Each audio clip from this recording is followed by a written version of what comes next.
पुराने समय की बात है। किसी देश में एक राजा राज्य करता था। वह बड़ा दयालु, धर्मप्रिय और परोपकारी था। उस राजा का एक वजीर था जो राजा के विपरीत स्वभाव वाला था। उसकी दृष्टि हमेशा राज सिंहासन पर लगी रहती थी। वह किसी न किसी तरह से उस पर अधिकार कर लेना चाहता था। राजा की रोजा नामक एक पुत्री थी। वहीं वजीर की भी एक बेटी थी जिसका नाम शील्या था। रोजा और शील्या में गहरी मित्रता थी। दोनों एक दूसरे के बिना रहने की कल्पना तक नहीं कर सकती थी, इसलिए उनका ज्यादातर समय साथ साथ बीतता था। आखिरकार एक दिन षड्यंत्र रचकर वजीर ने राजा को वहां से भागने को विवश कर दिया और स्वयं सिंहासन का अधिकारी बन बैठा। राजा ने अपने कुछ वफादार साथियों के साथ जंगल में जाने का निश्चय कर लिया। रोजा भी उनके साथ जाने की तैयारी करने लगी, लेकिन जाने से पहले वे एक बार अपनी सखी से मिलना चाहती थी। अतः वे अंतिम बार शील्या से मिलने आई। बिछड़ने की बात सोचकर दोनों की आंखों से आंसू बहने लगे। दोनों एक दूसरे के बिना कैसे रहेंगी, ये सोच सोचकर वे दुखी होने लगी। शील्या किसी भी कीमत पर रोजा को अपने से दूर नहीं जाने देना चाहती थी। अतः वे हठ करते हुए बोली, यदि किसी ने तुम्हें मुझसे दूर करने की कोशिश की तो मैं अपने प्राण त्याग दूंगी। अंततः बेटी के हठ के आगे वजीर को झुकना पड़ा और उसने रोजा को शील्या के साथ रहने की इजाजत दे दी। बेटी की खुशी के लिए राजा ने भी उसकी बात स्वीकार कर ली और अकेला ही जंगल में चला गया। शुभ मुहूर्त में वजीर का राज्याभिषेक हुआ और वे देश का नया राजा घोषित हो गया। एक बार उस नगर में एक बहुत सुंदर युवक आया। उसकी कोमल देह, सौम्य चेहरा और मासूम आंखें हर किसी को अपनी ओर आकर्षित कर लेती थीं। अभी उसकी उम्र अधिक नहीं थी, परंतु नगर में कदम रखते ही उसने शाही तलवारबाजों को तलवार के मुकाबले की चुनौती दे डाली। जिसने भी ये बात सुनी, उसके मुंह से युवक के लिए दर्द भरी ठंडी आह निकल गई। लोगों ने उसे समझाने की बहुत कोशिश की, लेकिन वे अपनी चुनौती पर अड़ा रहा। राजा ने उसकी चुनौती स्वीकार कर ली थी। फिर उसने एक द्वंद्व युद्ध का आयोजन किया, जिसमें युवक और शाही तलवारबाजों को अपना दमखम दिखाने का पूरा अवसर मिलना था। निर्धारित दिन पूरा नगर रंगभूमि में एकत्रित हो आया। मैदान के बीचों बीच वह युवक निर्भय सिंह की भांति खड़ा हुआ था। उसके सामने शाही तलवारबाज तलवार लिए उसका मस्तक काटने को आतुर हो रहे थे। इस द्वंद्व को देखने के लिए राजा के साथ रोजा और शील्या भी आई थी। युवक का साहस देखकर रोजा मन ही मन उसकी प्रशंसा कर रही थी, लेकिन उसे इस बात का भय भी था कि शाही तलवारबाजों के सामने यह युवक अधिक देर तक टिक नहीं पाएगा। उसका मन बार बार कह रहा था कि वह युवक के पास जाकर उसके हाथ से तलवार छीन ले और उसे अपने साथ यहाँ से कहीं दूर ले जाए। उसने अपने पास बैठी शील्या से कहा, शील्या, यह द्वंद्व नहीं, पागलपन है। यह युवक व्यर्थ में अपने प्राण देने को व्याकुल हो रहा है। शाही तलवारबाज कब इसके गर्दन काट डालेंगे, इसे पता भी नहीं चलेगा। इस द्वंद्व को किसी तरह से रुकवाओ, अन्यथा इसके जमीन पर गिरने से पहले मेरे दिल की धड़कनें थम जाएंगी। मैं इसकी मृत्यु कदापि नहीं देख सकती। शीला समझ गई कि रोजा मन ही मन युवक से प्रेम करने लगी है, अतः उसने युवक की प्राण रक्षा का निश्चय कर लिया। वे अपने स्थान पर खड़ी हुई और युवक की प्रशंसा करते हुए बोली, तुम जैसा वीर युवक हमने आज तक नहीं देखा। हम तुम्हारी इस वीरता और साहस का सम्मान करते हैं। तलवारबाजी में शाही तलवारबाजों के सामने निडर होकर खड़ा होना ही तुम्हारी वीरता को प्रमाणित करता है। इसलिए अब तुम्हें द्वंद्व करने की कोई आवश्यकता नहीं है। तुम द्वंद्व का हठ छोड़ दो, अन्यथा व्यर्थ में ही मारे जाओगे। राजकुमारी, इस दुनिया में मेरा कोई नहीं है। यही कारण है कि मैं प्राणों का मोह त्याग कर द्वंद्व के लिए यहाँ आया हूँ। आप मुझे द्वंद्व करने की आज्ञा दें। शीला रोजा की ओर देखकर धीरे से बोली, रोजा, मैंने इस युवक को बचाने की भरसक कोशिश की है, लेकिन जब यह स्वयं अपने प्राण दे देना चाहता है तो भला हम इसे कैसे रोक सकते हैं। उचित यही है कि हम शांत होकर द्वंद्व को देखें। रोजा के चेहरे पर पीड़ा के भाव उभर आए। राजा ने द्वंद्व आरंभ करने की आज्ञा दे दी। शाही तलवारबाजों ने शीघ्रता से अपनी तलवार निकालकर आक्रमणवार को बचाया और फिर द्वंद्व देखने वाले दर्शकों की आंखें फटी की फटी रह गई। युवक ने एक ही वार में तलवारबाज की तलवार के 2 टुकड़े कर दिए थे। पूरा मैदान तालियों के गड़गड़ाहट से गूंज उठा। युवक की बिजली के समान फुर्ती और प्रहार देखकर रोजा आश्चर्यचकित थी।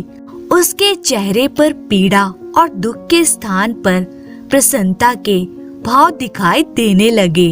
राजा की आज्ञा से प्रधानमंत्री ने आगे बढ़कर युवक की पीठ थपथपाई और प्रश्न किया, हे युवक, तुम कौन हो? तुम्हारा नाम क्या है और तुम कहाँ से आए हो? तुम किसके पुत्र हो? हम सभी तुम्हारा परिचय जानने के लिए व्याकुल हैं। युवक ने सिर झुकाकर राजा को प्रणाम किया और अपना परिचय देते हुए बोला, महाराज, मेरा नाम चंद्रकांत है।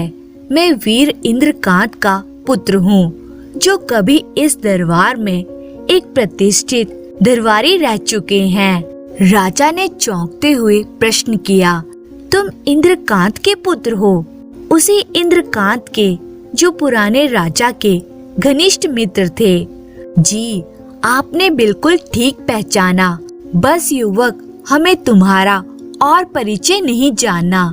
तुम्हें शायद यहाँ के कानून नहीं मालूम, इसीलिए तुमने इस राज्य की सीमा में प्रवेश करने का दुस्साहस किया है। चंद्रकांत, यहाँ शत्रुओं और उनके वंशजों का प्रवेश निषेध है। इसका उल्लंघन करने वाले को हम हाथी के पैरों तले कुचलवा देते हैं। तुम्हारे पिता भी हमारे शत्रुओं में सम्मिलित हैं। हम चाहे तो इसी समय तुम्हें दंडित कर सकते हैं, परंतु तुम अभी नासमझ और नादान हो, इसलिए हम तुम्हारा अपराध क्षमा करते हैं और इस राज्य से अतिशीघ्र चले जाने का आदेश देते हैं। इधर युवक का परिचय जानकर रोजा मन ही मन बहुत प्रसन्न हो रही थी। वे उसके साथ बहुत सी बातें करना चाहती थी, उसके साथ अधिक से अधिक समय बिताना चाहती थी, लेकिन राजा का आदेश सुनकर वे भौचक्की रह गई। रोजा की यह दशा शीला से छिपी नहीं थी। वे अपनी सखी को किसी कीमत पर उदास नहीं देख सकती थी, अतः वे पिता के पास गई और उन्हें समझाते हुए बोली, पिताजी, आपकी शत्रुता चंद्रकांत के पिता के साथ थी। इसमें भला इसका क्या दोष है? किसी की गलती की सजा उसके संतान को देना कहाँ का न्याय है? कृपया आप पुरानी शत्रुता को भूलकर चंद्रकांत को क्षमा कर दें। बेटी जैसे सर्प की भांति उसके संतान को भी डसने की प्रवृत्ति होती है, उसी प्रकार शत्रु के संतान को भी अपना शत्रु समझना चाहिए। वे कभी भी हमारा अहित कर सकता है। शत्रु की पुत्री होने के कारण मेरे लिए रोजा भी किसी शत्रु से कम नहीं है। मैं केवल तुम्हारी खुशी के कारण उसे सहन कर रहा हूँ, नहीं तो मैं कब का उसे राज्य से बाहर निकलवा चुका होता। परंतु लगता है कि अब पानी सिर से ऊपर निकलता जा रहा है, इसलिए अपनी सखी से कह दो कि वह यह राज्य छोड़कर आज ही यहाँ से चली जाए। पिता की बात सुनकर शील्या हतप्रभ रह गई। अब तक वे यही सोचती आई थी कि उसके पिता रोजा को भी अपनी पुत्री के समान प्यार करते हैं। वे हट करते हुए बोली, पिताजी, अगर मैं ही उसे ना जाने दूं, तब आप क्या करेंगे? मैं तुम्हें भी उसके साथ राज्य से निकल जाने का आदेश दे दूंगा। अगर तुम अपनी सखी के बिना नहीं रह सकती, तो तुम भी खुशी खुशी उसके साथ जा सकती हो। यद्यपि उसने शील्या को भी जाने के लिए कह दिया था, फिर भी उसे विश्वास था कि एक मामूली लड़की के लिए उसकी पुत्री कभी भी राजसी सुखों और ऐश्वर्यों को नहीं छोड़ सकती। परंतु शील्या ने उसी समय रोजा के साथ राज्य छोड़ने का निश्चय कर लिया था। उसी दिन सूर्यास्त के साथ साथ दोनों सखियों ने महल छोड़ दिया। उन्होंने सुना था कि रोजा के पिता जंगल में अपने साथियों के साथ आदिवासियों का जीवन व्यतीत कर रहे हैं, अतः अब वे दोनों उन्हें ढूंढने चल पड़ी। दोनों ने अपने वेश बदल लिए। रोजा ने पुरुष का तथा शील्या ने गवालिन का वेश बना लिया था। वेश बदलने के साथ साथ उन्होंने अपने नाम भी बदल लिए थे। रोजा ने अपना नाम गगन और शील्या ने एली रख लिया था। चलते चलते वे जंगल को पार कर दूसरी सीमा पर जा पहुंची। वे निरंतर कई घंटों से चल रही थी, इसलिए उन्हें भूख प्यास लग गई थी। तभी वहाँ एक गडरिया दिखाई दिया जो अपनी भेड़ बकरियों को हाँकते हुए घर को लौट रहा था। गगन ने आगे बढ़कर उससे पूछा, क्या हमें रात गुजारने के लिए यहाँ कोई जगह मिल सकती है? हम बहुत दूर से आ रहे हैं और कुछ देर विश्राम करना चाहते हैं। गडरिया सरल और अतिथि प्रिय था। विनम्र स्वर में बोला, यहाँ जगह मिलना बहुत मुश्किल है, लेकिन आप घबराएं नहीं, मेरा घर पास ही है। आज रात आप वहीं चलकर विश्राम करें। ये कहकर वे उन्हें अपने घर ले आया। गडरिया का रूखा सूखा भोजन उन्हें पकवान के समान लग रहा था। सोने से पहले उन्होंने निश्चय किया कि वे कुछ दिन उसी गांव में रहकर वहां की भाषा, रहन सहन के तरीके सीखेंगे। इससे ना तो उन्हें भविष्य में किसी प्रकार की परेशानी होगी और ना ही कोई उन्हें पहचान सकेगा। साथ ही साथ वे राजा के बारे में भी अवश्य जानकारी जुटा लेंगे। इसके बाद वे दोनों लंबी तान कर गहरी नींद में सो गए। सुबह उठते ही उन्होंने गडरिया को बुलाया और उसे मोहरों की थैली देते हुए बोले, यहाँ के शांत और सुंदर वातावरण ने हमारा मन मोह लिया है, इसलिए हम कुछ दिन यहाँ रहना चाहते हैं। गडरिया मोहरों की थैली रखते हुए बोला, इसमें परेशानी वाली कौन सी बात है? ये घर आपका है। गडरिया के जाने के बाद दोनों तैयार हुए और घूमने के लिए बाहर निकले। वहाँ रोजा को प्रत्येक वृक्ष और चट्टान पर अपना नाम लिखा दिखाई दिया। उसे बहुत आश्चर्य हो रहा था। रोजा समझ गई कि अवश्य यह कार्य चंद्रकांत का है और एक दिन उसे पहाड़ों पर चंद्रकांत दिखाई दे गया। वे रोजा को पुकारते हुए भटक रहा था। रोजा ने सोचा कि अभी स्वयं को उसके समक्ष प्रकट करने का उचित अवसर नहीं है। वे उसके पास जाकर बोली, हे युवक, इस भयंकर वन में तुम किसे पुकारते फिर रहे हो? ये रोजा कौन है? चंद्रकांत ने नजर उठाकर गगन को देखा। एक पल के लिए उसे लगा कि शायद उसने उसे कहीं देखा है, परंतु दिमाग पर बहुत जोर देने के बाद भी उसे कुछ याद नहीं आया। वे धीरे से बोला, रोजा मेरी प्रेयसी है, मैं उससे बहुत प्यार करता हूँ। अपने प्रति चंद्रकांत की दीवानगी देखकर रोजा भाव विभोर हो गई। आज तक किसी ने उसे इतना प्यार नहीं किया था। उसका दिल किया कि वह चंद्रकांत को सब कुछ बता दे, लेकिन फिर खुद को संभालते हुए बोली, मित्र, तो तुमने ही यहाँ के वृक्षों और चट्टानों पर रोजा का नाम लिखा है। मित्र, मैं तुम्हें एक ऐसा उपाय बता सकता हूँ जिससे तुम प्रतिदिन रोजा से मिल सकते हो। ऐसा कौन सा उपाय है? मित्र, पास ही मेरा घर है, तुम प्रतिदिन वहाँ आ जाया करो। मैं रोजा बनकर तुमसे प्रेम भरी बातें किया करूँगा। तुम मुझसे वैसे ही बात करना जैसे तुम रोजा के साथ करना चाहते हो। उपाय सुनकर चंद्रकांत बहुत खुश हुआ और उसने अगले दिन से गगन के घर जाना आरंभ कर दिया। वे उसे रोजा कहकर पुकारता था। धीरे धीरे उसे लगने लगा कि वे उसके बिना नहीं रह सकता।